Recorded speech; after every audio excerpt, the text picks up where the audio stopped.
G'day everyone, Chris again from Core Electronics. Today we're looking at firmware updates for the cellular modems that come in two of the Pycom devices. That's the GPy and the FiPy. Both of these have cellular radios and a firmware has to be upgraded on those, and you need to change firmwares depending on whether you're using Cat M1 or Cat NB1. Alrighty, as usual, there's a link down below for the documentation. There's far more detail there than here in the video, but we'll get straight into having a look at the hardware here.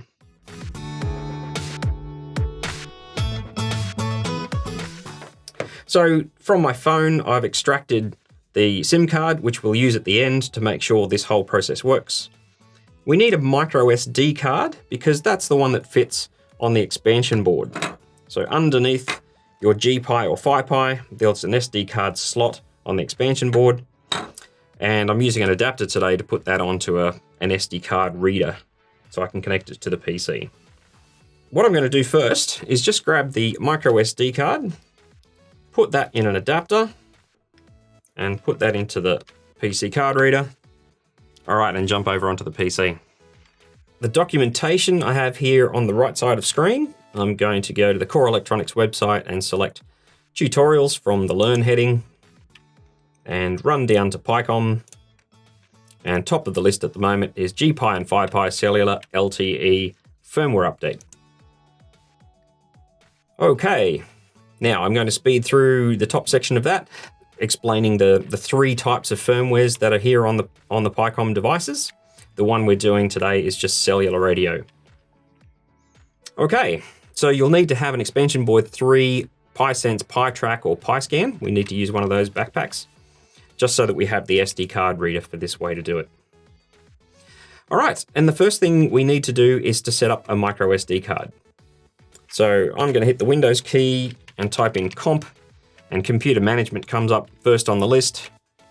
We're going to use the disk management feature in Windows to play with our SD card.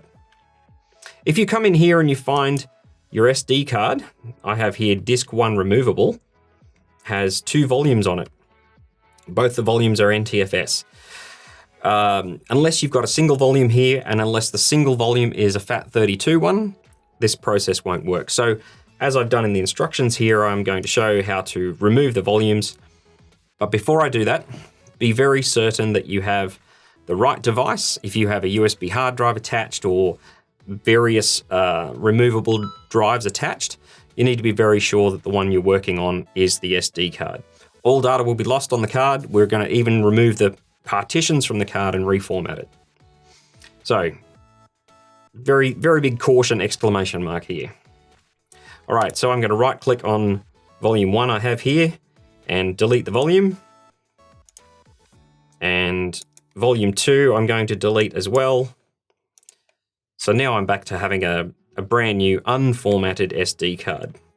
Now I can right click on it, create a new simple volume, and as I go through the wizard, I'm going to use the entire drive and assign it a letter and make sure that the file type is FAT32.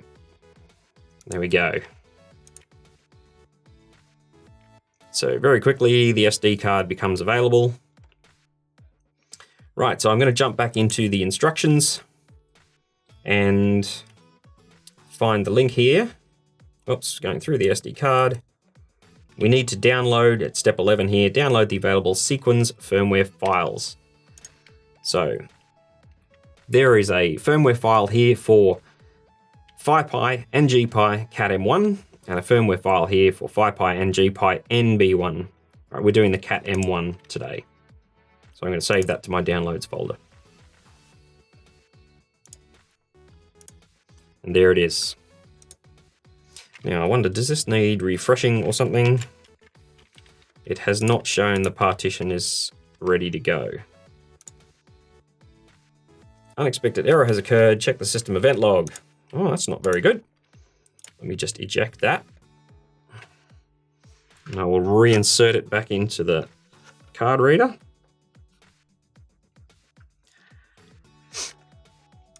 Yes, we need to format the disk. Yes, FAT32 will do. Format complete. Close. All right. So I don't see what's happened, what's gone wrong there, but now we can see in computer management, we have a healthy FAT32 partition on that disk. All right, we can close Computer Manager, and I'm going to open another Windows Explorer so I can go to my removable disk and drag this firmware update file onto the SD card. So that's all the SD card needs to have on it, and we can remove that now. Don't forget to properly eject. All right, so the SD card is ready. Now, here I am on the bench. I'm going to take the SD card, insert it into the expansion board, and we do not need a SIM card at this point. So underneath the GPy is no SIM card. So I'm just going to mount the GPy back on and plug it in. There's a green flash and there should be a blue heartbeat. And the GPy should be happy and healthy, and it is. Right. Now we need to go to using Atom. I won't cover how to install Atom as usual. There are other tutorials out there for Atom that we've done, including one linked here, Internet of Things with Pycom and Adafruit. So in Atom, I'm going to create a new folder. And let's go to the desktop, into Pycom, and I'm going to call this new folder LTE. Open that folder and hit select. Okay. Now that we're in that folder, we need to add a folder here called lib. All the files in lib will be uploaded to the device when we hit upload. Now we need the files to put in the lib folder. So here we have in the Atom project instructions on the right-hand side, there's a link to the Pycom libraries from GitHub. So I'll click that link. That goes straight to the download file.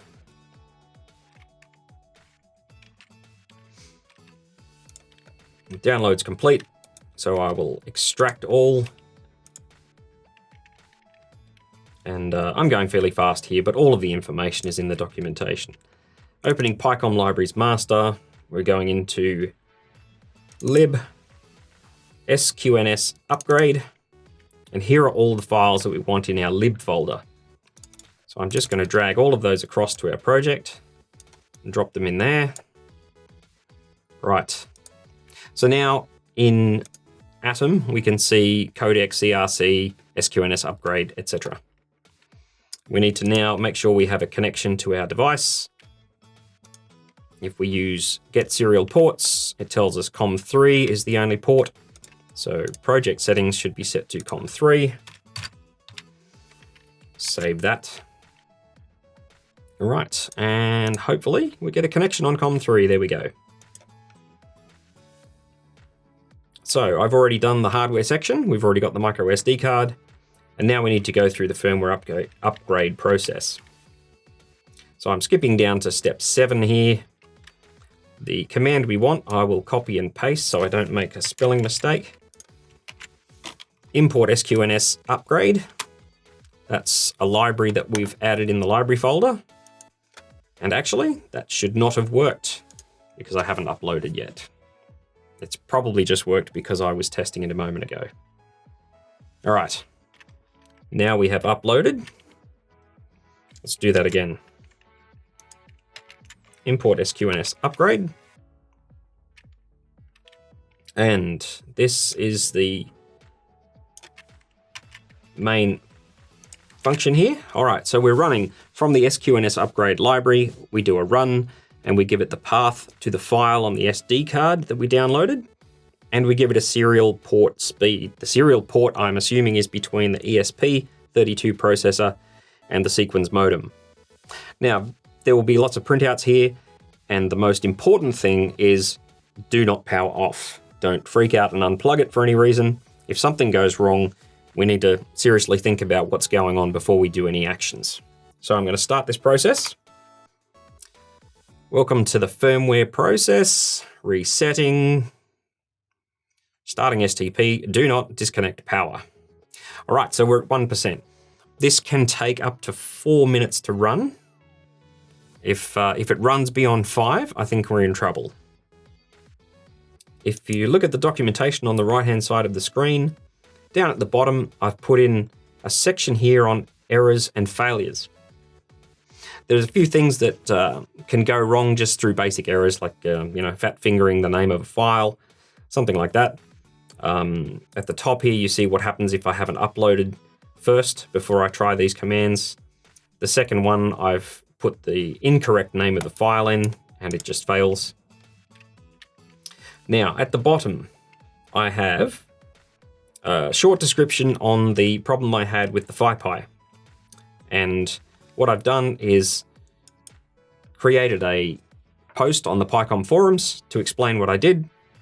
And it's probably an example to you of when you get stuck on Pycom products with a problem, this is a very good place to go. And if you can, put in as much detail as you can. So I've tried very hard to, at the top, say exactly what I'm trying to fix. The LTE on my FiPy doesn't work. How do I recover it? How do I know it doesn't work? Well, when I try to say LTE equals LTE in one of my Python programs, nothing happens after that. It's frozen. If I try to go through an upgrade, this is what happened the first time. It got to the resetting, do not disconnect power, and it stayed there for about 5 minutes. After 5 minutes, after doing some reading on the forums, I pressed Control-C to cancel. That might have been the wrong thing to do, but you can see here I did a keyboard interrupt. All right, and if I retry the upgrade, as we're doing right now, the problem I was getting was this AT plus SMSW boot failed, which I think is the system management software boot. I then realized that my firmware was not up to date, so I did a firmware update and then tried the process again. And then looking into the sqns upgrade.python file, I made a little script to just communicate to the cellular modem the most basic thing I could possibly say, just to send it a reset command, and I couldn't get a response from that. So I'm looking forward to some feedback from Pycom on what I've done there. Worst case scenario is I think I might have damaged it and I have to send it back. All right, so our process is going well. We're at 79%. Again, it's going to do a number of reboots. The way I understand this works is that there are 2 slots for firmware on these modems, and new firmware is added into an empty slot, and then the device restarts, checks that the new firmware is okay, then it selects that as the current firmware and then restarts with that one. So it's almost done. And once we've done that, I will probably grab the SIM card from my phone and find my previous project, which was the GPy project. I'll have this one ready to go.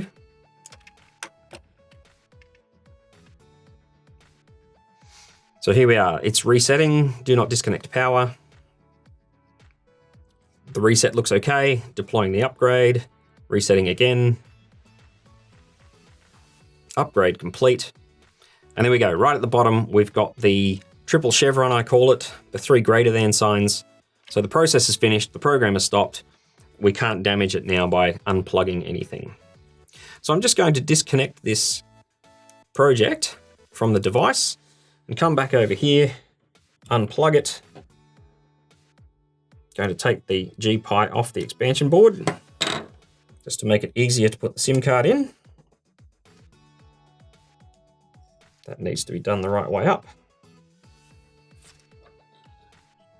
Don't need the micro SD card anymore. We'll take that out as we go. Oops, missed completely. All right, so with SIM card on and SD card off, I'll now switch to my previous project. That's not my previous project. Right, here we are. This is my previous project. Can we get the COM port to connect? Disconnect and reconnect. All right, So as I did, this was the getting started code for the GPy, and we're just going to run it. It will set the internal clock and print the date and time. So we'll run this guy. Resetting the modem, configuring the modem, attaching, connecting, updating. There we go. So we have complete success. So we've done there a firmware update on the GPy.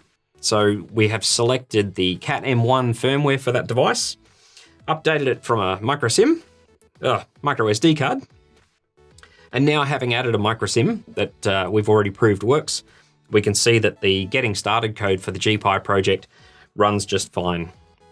Alrighty, so if you've got firmware updates to do on your devices, hopefully this is a big help to you. There'll be a future update to show what happens with the FiPy that had a failed firmware update. So, thank you for watching.